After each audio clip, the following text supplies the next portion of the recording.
ఆదిలాబాద్ జిల్లా ఇచ్చోడ మండల షార్ప్ గార్డెన్లో కాంగ్రెస్ పార్టీ ఆధ్వర్యంలో సన్నాహక సమావేశం నిర్వహించారు. రేపు ఇంద్రవెల్లిలో జరిగే పార్లమెంట్ ఎన్నికల ప్రచారంలో సీఎం రేవంత్ రెడ్డి పాల్గొనున్న నేపథ్యంలో జిల్లా స్థాయి నేతలతో మంత్రి సీతక్క సమీక్షించారు. కాంగ్రెస్ శ్రేణులంతా కలిసికట్టుగా రాబోయే కాలంలో పార్లమెంట్ ఎన్నికల్లో పార్టీ ఘన విజయం సాధించేలా ప్రతి ఒక్కరూ కృషి చేయాలని సీతక్క పిలుపునిచ్చారు.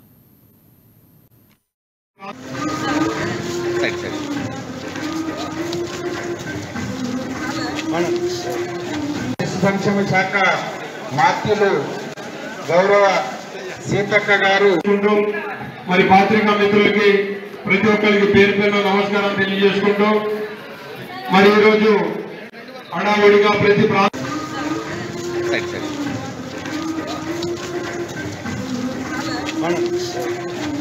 సంక్షేమ శాఖ మాత్యులు గౌరవ సీతక్క గారు మరి పాత్రికా మిత్రులకి ప్రతి ఒక్కరికి పేరు పేరు నమస్కారం తెలియజేసుకుంటూ మరి ఈరోజు